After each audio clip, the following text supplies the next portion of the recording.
Hello friends, welcome to RRT coaching classes. हम class 10th का chapter 12.1 का question number 3 कर लिए थे हमने। अब क्वेश्चन नंबर करेंगे 4। क्वेश्चन नंबर 4 क्या है अपने पास? भुजा 7 सेंटीमीटर वाले एक घनाकार ब्लॉक के ऊपर एक अर्धगोला रखा है। अर्धगोले का अधिकतम व्यास हो सकता है, तो इस प्रकार बने ठोस का पृष्ठीय क्षेत्रफल ज्ञात करना है। कैसे? देखो, एक 7 सेंटीमीटर भुजा वाले घन दे रखा अपन को, एक 7 सेंटीमीटर भुजा वाला घन दे रखा है। कैसा?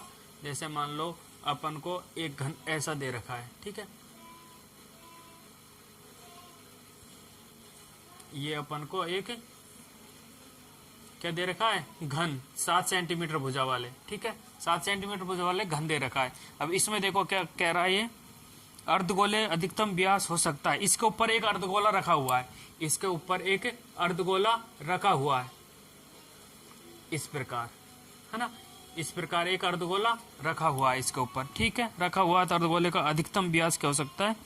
इस प्रकार बने ठोस का पृष्ठीय क्षेत्रफल ज्ञात करना है, ठीक है। ये रखा हुआ है। अब अपन को इस पूरे का क्या करना है? क्षेत्रफल। अब अधिकतम इसने बोला है कि अधिकतम व्यास हो सकता है। कितना व्यास, अधिकतम कितना व्यास हो सकता है इसका? 7 सेंटीमीटर का लगभग, क्योंकि एक भुजा के लगभग इतना बड़ा रख सकते हैं अपन अर्धगोला, ठीक है। तो इसको कैसे करेंगे? देखो, ये तो 7 सेंटीमीटर का, तो अपन को वर्ग की तो अपन को भुजा चाहिए, तो वर्ग का तो अपन को भुजा दे रखा है। वर्ग की भुजा कितनी दे रखी है अपन को?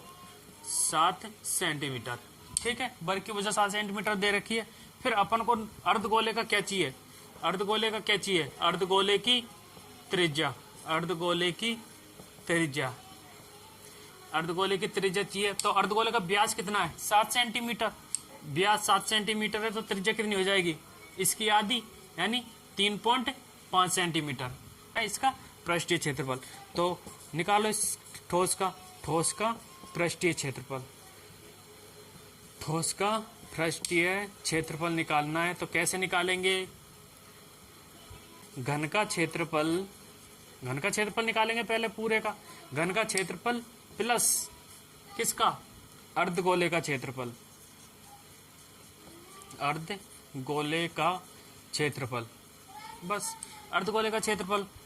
तो घन का क्षेत्रफल का सूत्र क्या होता है? 6 इंटू भुजा का स्क्वायर प्लस अर्धगोले का क्षेत्रफल का सूत्र क्या होता है? 2πr², ठीक है। बस सोल्व कर दो। 6 इंटू भुजा कितनी है इसकी? 7, यानी 7 इंटू 7 प्लस 2 इंटू पाई की वैल्यू 22/7 इंटू r², यानी r कितना? 3.5, यानी 3.5 इंटू 3.5। बस सोल्व कर लो। 7 पंजे 35, यानी 0.5 बार ये कट गया। अब इसको कर लो, 6 7 का 42, इसको मल्टीप्लाई करो, ये दोनों को किया तो 42 आया। फिर 42 इंटू 7 कर देंगे, ठीक है। प्लस 22 दूनी का 44 इंटू, इनको मल्टीप्लाई कर लो, 50 25, 5 तिया 15, 15 8 2 17। एक पॉइंट ये तो 2 पॉइंट, यानी 2 संख्या छोटा पॉइंट 1.75 आया, ठीक है। अब इन दोनों को मल्टीप्लाई करो, 7 दूनी का 14, 7 चौका 28 और 1 29 प्लस, अब इन दोनों को मल्टीप्लाई करो। कैसे करेंगे? 4 पंजे 20, 4 7 28, 28 और 2 30, 4 एकम 4 और 3 7 इंटू 4 पंजे 20, वही 700 आएंगे, क्योंकि 4 4 से तो कर ही रहे। 0 0 7 7 की एक संख्या छोटा पॉइंट है, 2 संख्या छोटा पॉइंट है, तो कितना आया? 77। कितना आया? 77, ठीक है। अब इनको जोड़ लो, 7 और 4 11, 9 और 7 16 और 1 17, 2 और 1 3, 371। कितना आया? वर्ग सेंटीमीटर। तो ठोस का पृष्ठीय क्षेत्रफल कितना आ गया अपने पास? 371 वर्ग सेंटीमीटर, ठीक है।